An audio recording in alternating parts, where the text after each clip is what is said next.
Sebagaimana keinginan pendiri ingin melahirkan para tahfiz Quran, maka santri yang diwajibkan mukim atau mengikuti program boarding school adalah santri SMP-nya.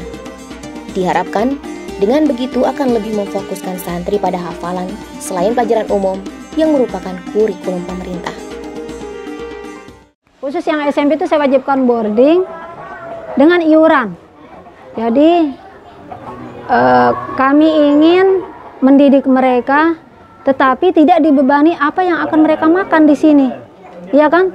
Anak menuntut ilmu itu butuh tenaga yang ekstra. Tidak bisa dipandang sebelah mata anak yang menuntut ilmu itu, apalagi boarding dengan digratiskan. Tidak. Bantu kami untuk membantu Anda sebagai orang tua. Bantu kami untuk membantu anak-anak Anda. Dengan cara apa? Iuran.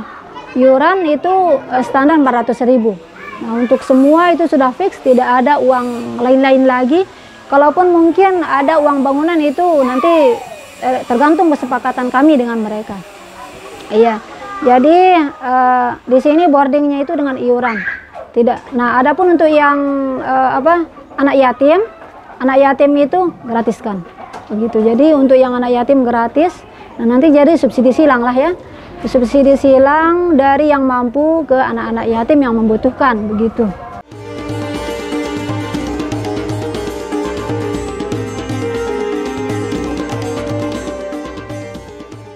Pondok pesantren yang berada tepat di atas sebelah utara daerah aliran Sungai Ganang atau Kokok Ganang ini tidak hanya menggunakan metode belajar dalam kelas saja. Misalnya, dengan membangun kantin jujur, diharapkan santri bisa belajar melatih kejujurannya dalam bertransaksi jual beli sedari dini. Selain itu, untuk pendidikan diniyah dengan menggunakan sistem halakoh. Nah, untuk diniyah ini dia bebas. Ya, jadi bisa belajar di sore hari, kan sudah tidak panas lagi. Jadi mereka ada di lapangan. Sistem pengajarannya itu membuat halakoh atau perkumpulan di mana kita bagi 10 sampai 15 siswa itu ada satu pembinanya, seperti itu. Dan mereka bisa memilih tempat di mana saja menurut mereka yang nyaman, baik di lapangan ataupun dalam ruangan, atau bisa juga di bawah. Mereka menikmati ya suasana sungai di bawah itu ada juga. Boarding schoolnya itu ada dua sebenarnya program unggulannya itu, yaitu tahfiz Al-Quran dengan kajian kitab kuning. Karena itu memang sudah ada ketentuannya, bagi yang berlebar pondok pesantren itu harus dua syarat ini harus ada begitu. Selain dia hafal Quran, ya kajian Al-Quran bersama yang lain seperti itu, juga harus itu kajian kitab kuningnya. Ya seperti itu. Berarti di situ yang harus ada pembina atau ya ada ahlinya lah dalam dua bidang itu. Seperti itu. Itu yang kita jalankan di sini sementara. Kemudian ada juga program-program yang lain yang menunjang itu. Ya program mereka yang 24 jam itu taruhlah yang di sini. Mulai mereka bangun dari tengah malam itu, dari jam 3 sudah beraktivitas di sini untuk boarding schoolnya. Di situ mereka murajaah, kemudian di pagi harinya mereka setor hafalan, kemudian nanti juga sorenya mereka juga setor hafalan. Jadi satu hari itu mereka setor hafalan 2 kali, kemudian murajaah, yaitu atau mengulang hafalannya dan belajar yang lain. Seperti itu.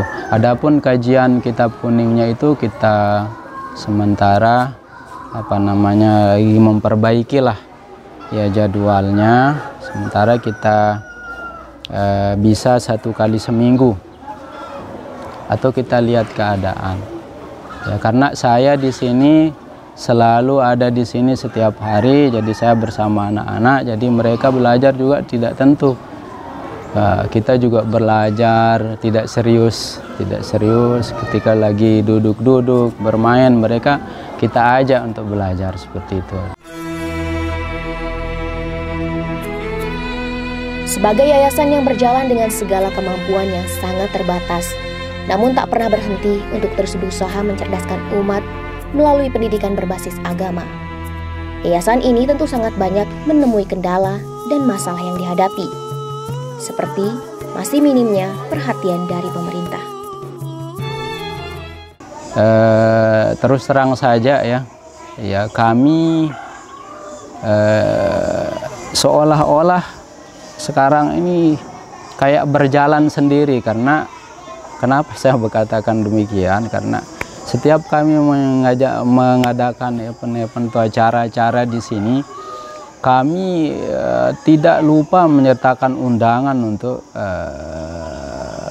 kepada pejabat gitu, pemerintahan, baik dari kepala dinas dan lain sebagainya. Tapi mungkin bukan nasib lah, bukan takdir begitu ya. Kami melihat setiap acara itu tidak ada begitu, tidak ada kami didatangi tamu-tamu dari pemerintahan. Dan harapan kami cuman sederhana saja, bagaimana supaya mereka itu datang, beliau-beliau itu datang dan mengakui ya kita ada di sini melakukan aktivitas belajar, ada lembaga di sini seperti itu. Kemudian karena kami tidak pernah ada kunjungan seperti itu, dan kami susah bersosialisasi, menyampaikan keluhan kami dan lain sebagainya. Kami hanya bisa menyampaikan ke pemerintahan desa, contohnya seperti apa, seperti akses jalan di sini kan saya kira belum layak lah, karena ya setiap hari ini bukan hanya siswa ya, tapi guru-guru juga mengeluhkan itu, dan masyarakat juga seperti itu.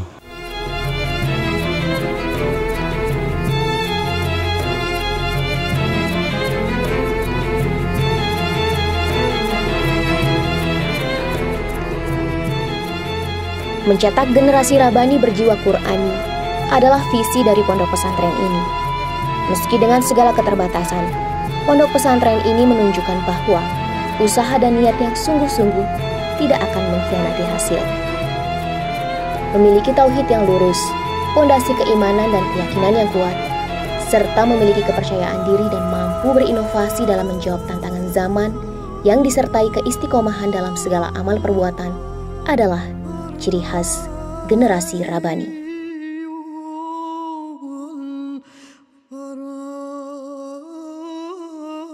Ya sebenarnya saya pribadi yang tidak ada rencana-rencana yang muluk itu. Saya serahkan semua, ufawwidu amri ilallah, ya Allahu basirum bil ibad. Jadi Allah mengatakan ya kita serahkan semua perkara kepada Allah, dan tentunya ya harapan kita tidak lain ya yang terbaik lah dari Allah. Yayasan di sini itu kami berazam bergerak di 4 bidang. Dakwah dengan pendidikan, menyentuh sosial dengan ekonomi. Nah, ini yang belum tersentuhkan mungkin masalah ekonomi. Tapi mulai saat ini saya berazam saving 50.000 atau 100.000 untuk mengumpulkan uang 50 juta untuk memberikan Qardul Hasan. Qardul Hasan itu pinjaman tanpa riba kepada guru-guru dulu ya, karena guru-guru yang bisa kita dalam arti tidak akan kredit macet lah ya, karena kan Qardul Hasan itu dia tidak ada tambahan, jadi yang penting modalnya tetap tidak sampai berkurang berupa kredit macet. Kami akan sentuh awalnya guru, jadi kalau guru-guru yang butuh modal untuk mendapatkan dana tunai cepat itu langsung ke yayasan tanpa harus berhubungan dengan para rentenir dan pelaku-pelaku riba sudah. Begitu yang memberikan pinjaman dengan dana lebih pinjaman dengan bunga begitu. Itu yang pertama kami akan sentuh mungkin ya, dalam kalau memang Allah merealisasikan niat ini dalam 3 tahun atau 5 tahun itu sudah ada 50 juta itu untuk Qardul Hasan untuk guru-guru terlebih dahulu. Nah, mungkin selanjutnya untuk wali santri dan wali. Dan mungkin ini bisa diadopsi untuk siapa saja yang memang ingin menegakkan ekonomi tanpa riba begitu. Karena kan saya basisnya orang ekonomi begitu. Jadi mau nggak mau ya harus memikirkan kesejahteraan mereka juga. Tidak mungkin selamanya saya mengatakan ikhlas, ikhlas, dan ikhlas tanpa solusi, tanpa mereka. Mau nggak mau ya, minimal kita memberikan sedikit sentuhan ekonomi. Nah, untuk lebih lebih mengeratkan ukhuwah, jaringan ukhuwah di antara manajemen dan semua stakeholder yang ada di dalam naungan yayasan atau Pondok Pesantren Syekh Ibrahim Muhammad Al-Baktawi.